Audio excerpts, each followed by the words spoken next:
Eagles Entertainment. Eagle Eye in the Sky is fueled by Gatorade, the official sports drink of the Philadelphia Eagles. Anything that moves, I don't care who it is. Let's go. Give me everything you got. Play fast, play hard. Let's beat these boys tonight in their house. It's party time. It's party time. There we go. Touchdown! You are listening to the Eagle Eye in the Sky podcast.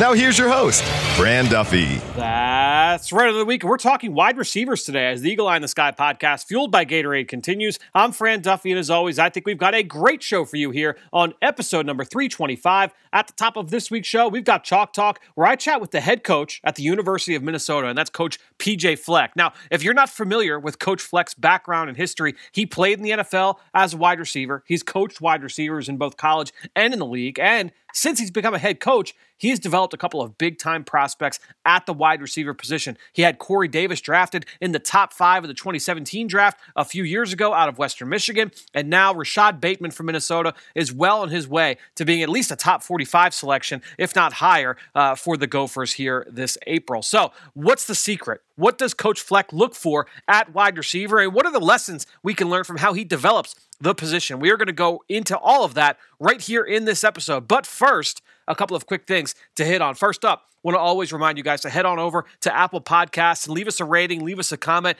Keep the questions coming. You guys have done a great job so far all offseason. We're 4 months in right now, and we really haven't had an episode where we haven't had a question. And today is no different. We've got a great question from you that we will hit on at the end of the show. But always, just jump on.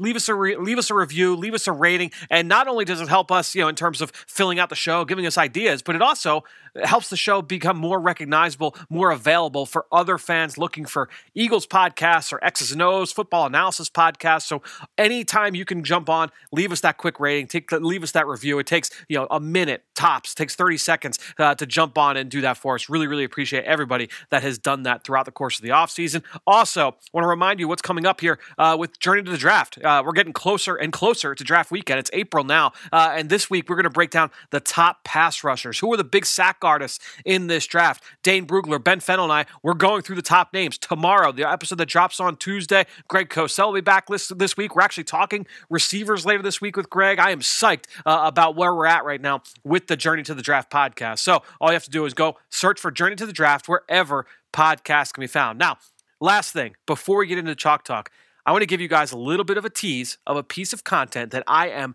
super excited about. I was happy to welcome in Eagles head coach Nick Sirianni to the film room to break down some film of his offenses in Indianapolis, and we talked a ton in this segment. It's over 25 minutes long. That's longer than an episode of Eagles Game Plan during the season, and you can go check it all out in full over on PhiladelphiaEagles.com, the Eagles YouTube page, the Eagles mobile app, the Eagles Facebook page will have it as well. Now, it's going to get posted on Tuesday. So this podcast is dropping on Monday, so depending on when you listen, it may or may not be available. But that being said, I've got a little bit of a teaser for you. And of course, when the full segment comes out, I will be dropping it over on my Twitter page at EaglesXOs. But right now, I've got a little bit of a sneak here, a couple chunks that were audio friendly, podcast friendly, where you didn't necessarily need the visuals. Sit back and enjoy. Here's head coach Nick Sirianni.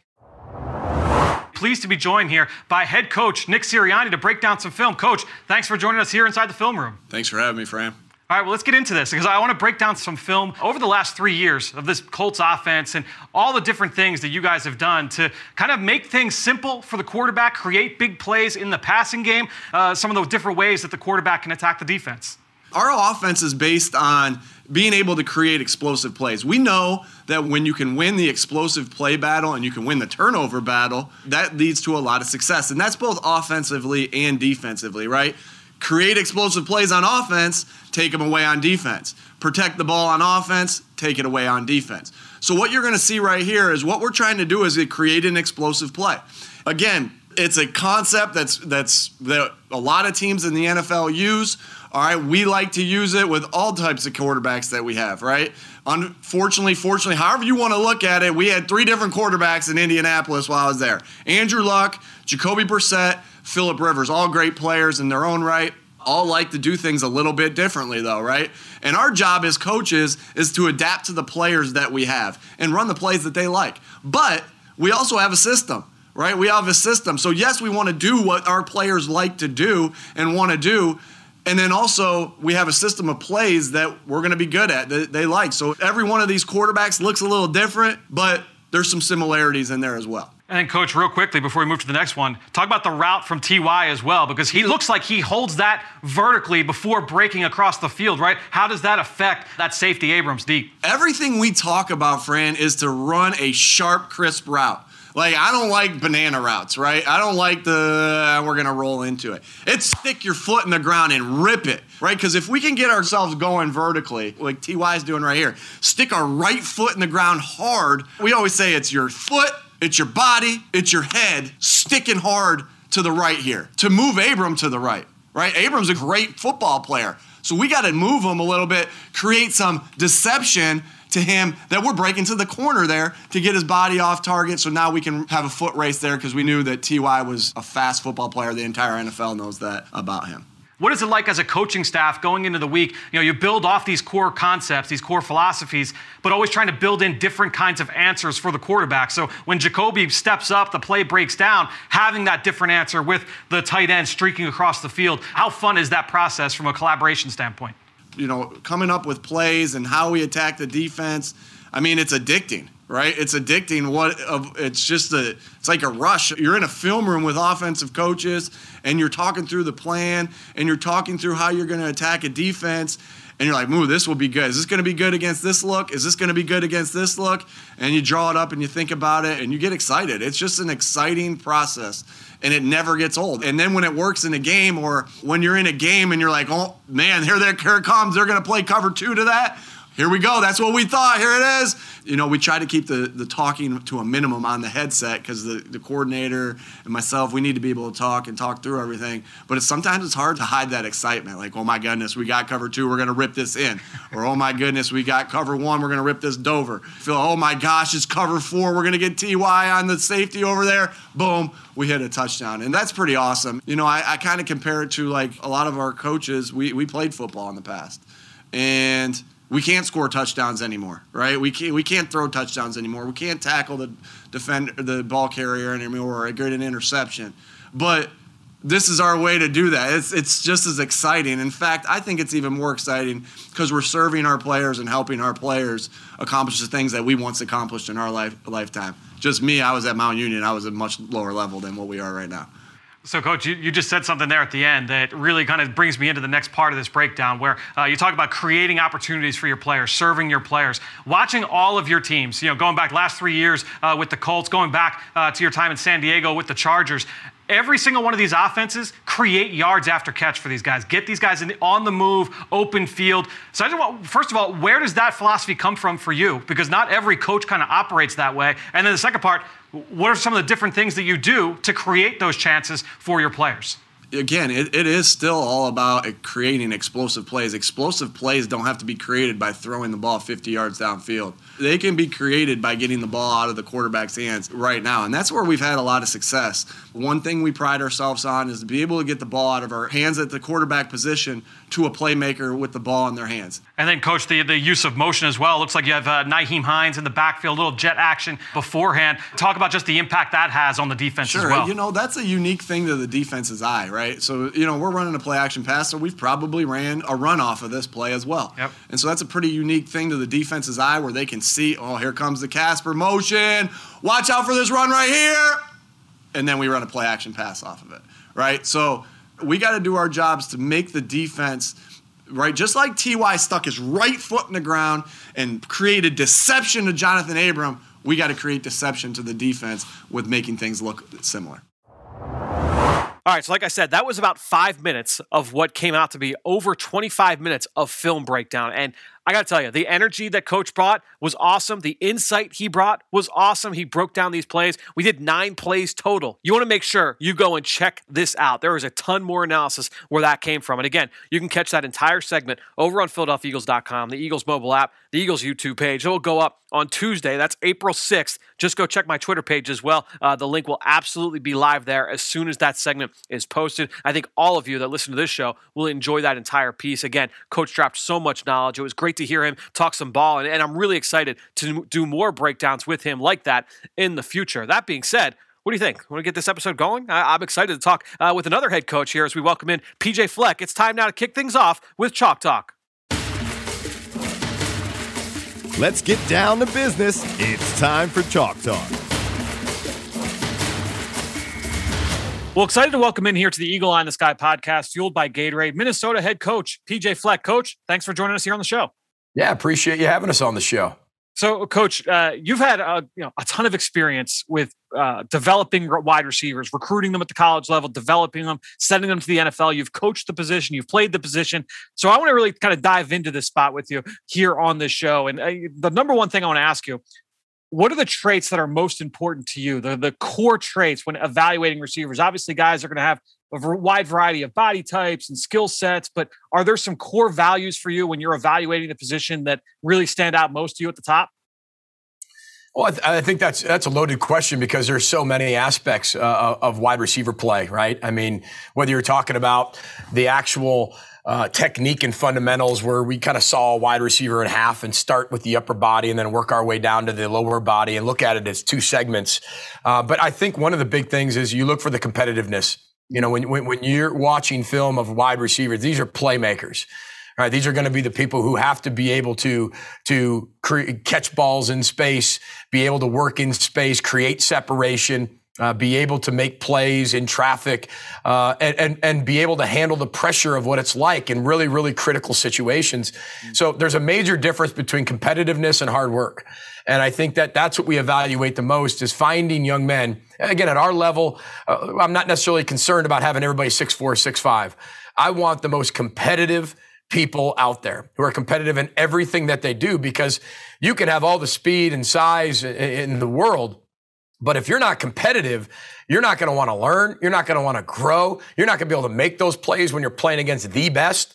And everybody works hard, but that competitive drive separates you, especially when you're talking about such a high profile, high attention, high pressure position, which comes with that. You have to have somebody that thinks, acts, walks a little bit differently because of the role they're going to be put in. So a loaded question a little bit, and we can maybe dissect it with some other questions too, more specifically. But that's what we look for when we're evaluating wide receivers to bring them in to start developing them fundamentally. I guess kind of like splitting it up into silos of like natural talents versus like the skill set standpoint and the development, looking just purely at athletic traits, the physical traits, whether it's short area quickness, quick twitch, long speed, whatever it is. Is there an athletic trait that you feel is most important for these guys that, people need to make sure they take into account? All of it. I think you just mentioned all of it. I'm not sure if there's one person that, when people say that there's that one trait, I'm not sure if they're actually telling the truth, because there's so many, right? You can catch the ball all you want, but if you can't create separation, you can't get off the line of scrimmage, you can't run a route, right? You don't have short area bursts, change of direction. But I do think in the National Football League, the short area bursts and the ability to create separation is everything. But if you evaluate that and say that's the most important, but if you can create separation but you can't catch, it doesn't matter. But I do think when you're talking about, you hit it right on the head. There's a skill set that you're born with. There's a speed, there's a size that you basically had nothing to do with. A 5'9" player can't make themselves 6'1". A 6'4" player can't make themselves 6'9". So there's this skill set that you have, but the talent is what we do everything we can to measure. Is this player going to be able to maximize their potential, maximize their skill set with the talented traits, the heart, the spirit, the unconquerable will, the crack on the shoulder, the ability to overcome adversity, all of those things. Can that be worked with and can that be developed fundamentally? Right? With your releases, with the separation, with the break points, with your blocking, with you being an elite teammate, being able to make plays in high pressure situations, the ability to catch in in high traffic situations, take a hit. The whole saying of, this guy's really good over the middle. We want wide receivers that are good everywhere, right? It's not just over the middle. And that mental toughness is critical, which fits in that competitiveness mode. So I hope I answered your question, but it's pretty loaded when you're talking about, especially a position that is so near and dear to my heart. Sure. And one area that I feel like everybody wants to dissect, and obviously it's a huge part of, especially if you're going to play on the outside in the NFL, being able to defeat press coverage. And so for our listeners, if you could just kind of describe, what does that look like for a receiver? How does one do that effectively? And what are some of the traits that maybe if we don't see a guy go up against a lot of press coverage in college, that we could say, okay, well, maybe we can project that he can do that in the NFL? Well, yeah, I think when you're talking about releases, you're talking about a guy's got to be patient, right? And I know that sounds crazy when you're hurry up and get off the line of scrimmage, but there's got to be an urgency, but a patience at the same time. A wide receiver's got to be able to understand angles. And the last thing is not waste movement. There's so many young players that just waste movement because they get so fast, quick, and hurried in their mind. We do everything we can to teach players words like urgent instead of fast. Because when you hear fast, it paints a different picture than just urgent. We want to be efficient at the release point, because you're not only releasing the defender at the line of scrimmage. When you get in your route and that 5-yard bubble's gone in the National Football League and now you can't touch that player and there's not a lot of contact, you still got to release at your break point. There's still another release that creates that separation of the ability to get in and out of a break point more urgently than a defender can change direction. And it all starts at the release. But there's different types of releases, right? There's different types of coverage. There's press coverage. There's bail coverage. There's bond coverage. There's hard coverage. There's outside coverage. There's inside coverage. There's catch technique. There's bail technique. There's off technique. There's squat technique. There's all these different techniques. And you have to have the ability to read the defender's body language. Where is he on his heels? Where is he on his toes? What's his position? Where is he? Where is our coverage triangle? Is he outside or is he inside? And that will be able to, with training, be able to give you the plan before the ball's even snapped. And this isn't about somebody just being unorganized and just get off the line. It's way more complex than that. The people that do that, they waste so much movement.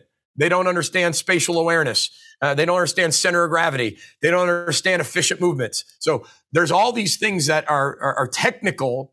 And when you look at guys I've coached, whether it's been, Corey Davis, or whether it's been Rashad Bateman, or whether it's been Tyler Johnson or Mohamed Sanu or Vincent Jackson, these are all guys who have completely different games, but you can be able to have and teach the way to release off the line of scrimmage very similar. And then give them the freedom within certain guidelines to be able to be efficient. I wanted to ask you specifically, because you mentioned that word a few times there, urgency. That was something I really loved about Corey Davis when he came out. Certainly something I love with Rashad Bateman as well. When you just look at just those two guys, what are some of the traits that those two guys share in terms of their ability to make that leap into the NFL? Well, first of all, it's the ability to overcome failing. The NFL is always going to say what you're not, right? I mean, they're always going to find what you're not. I mean, Philadelphia fans are incredibly passionate people, right? And I mean, won a Super Bowl a few years ago, right? And now, you guys are in the position you're in with new coaching staff already. And that's part of what have you done for me lately. What I love about these two guys is the ability to overcome the adversity and move on from the failing. If something doesn't go right, it doesn't stick with them very long. You have to have a very short memory at wide receiver. Like a corner's got to have a very short memory if you get beat deep. You've got to have the ability to move on and be able to make the play the next time. And both of those guys have that unique ability to do that, where their body language is always positive. They're wonderful teammates. They make the locker room better. When the best players are the hardest workers, you have something really special. And both those guys are the hardest workers on our team when we were coaching them. And that's really a special trait to have.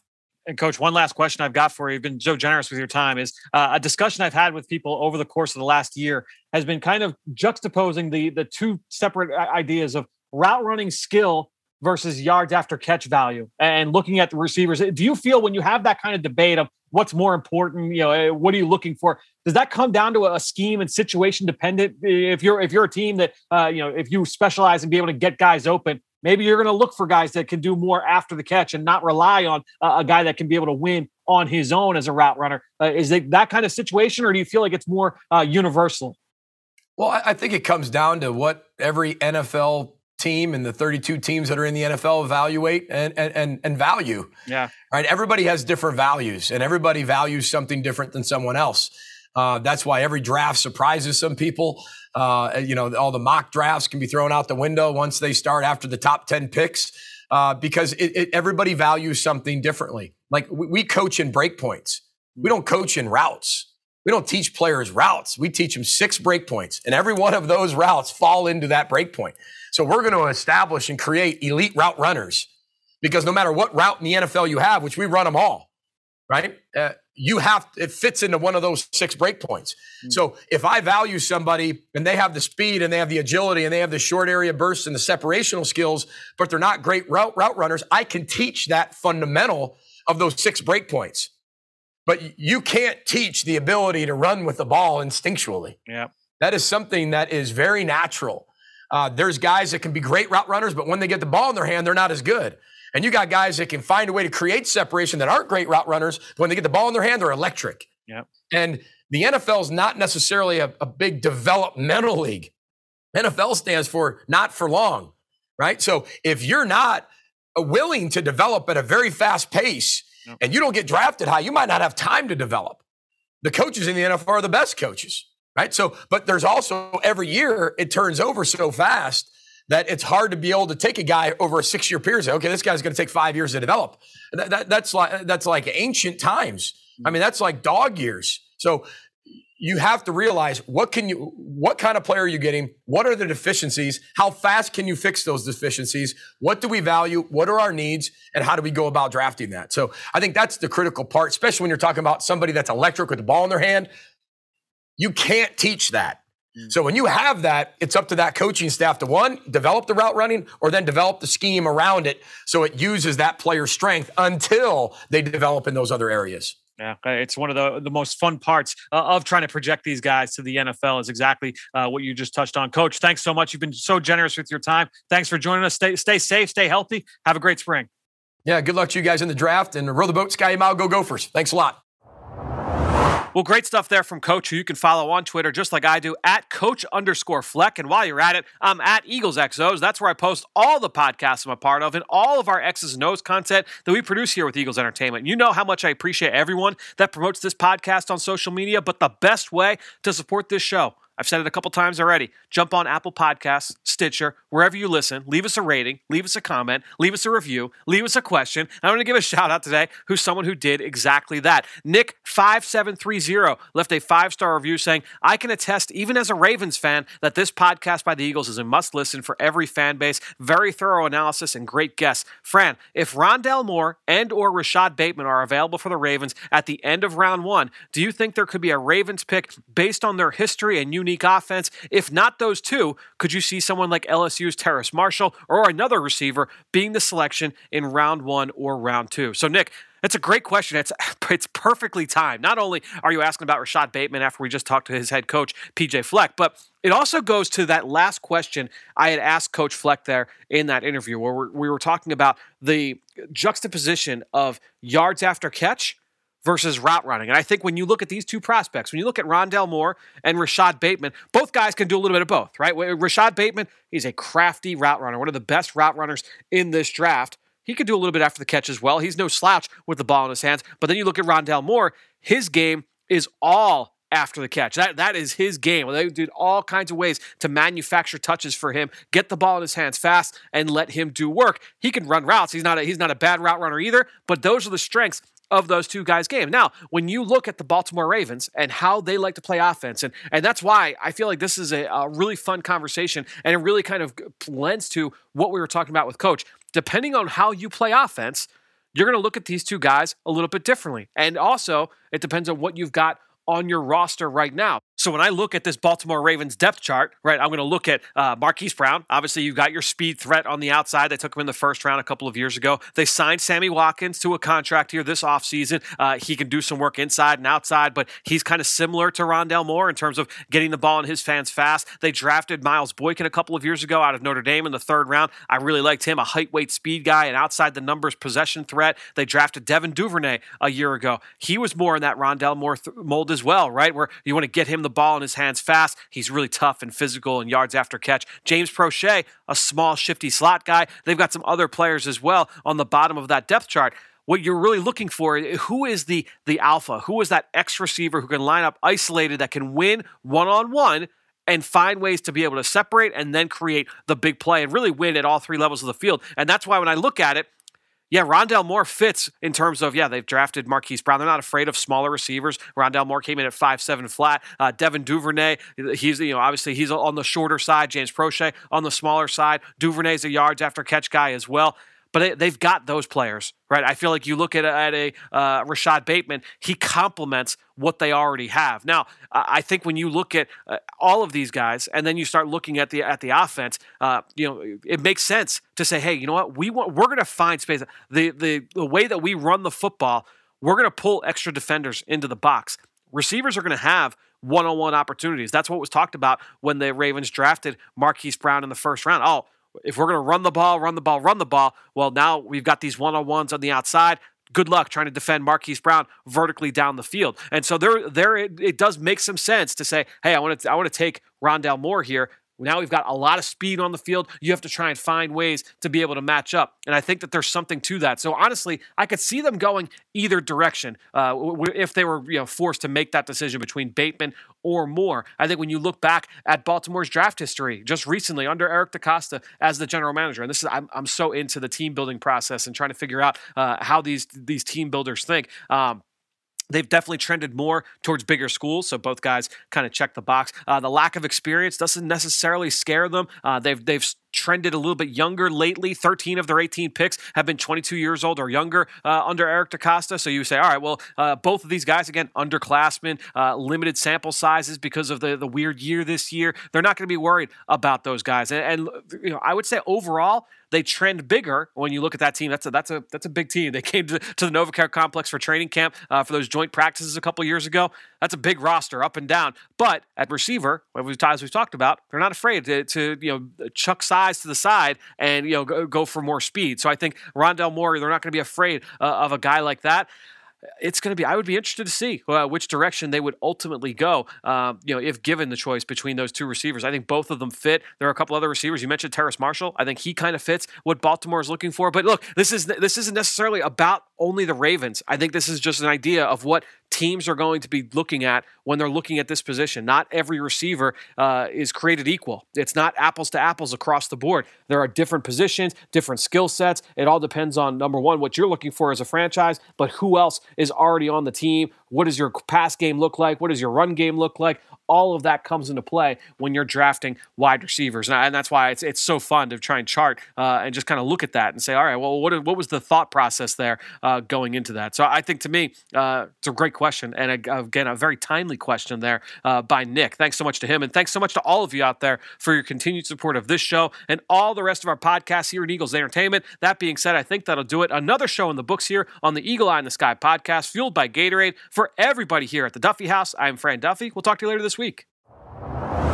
Hi, I'm Fran Duffy, host of the Journey to the Draft podcast, where every week we're going through scouting reports, big boards, mock drafts, and figuring out how prospects transition to the NFL. Listen to the Journey to the Draft podcast wherever podcasts can be found.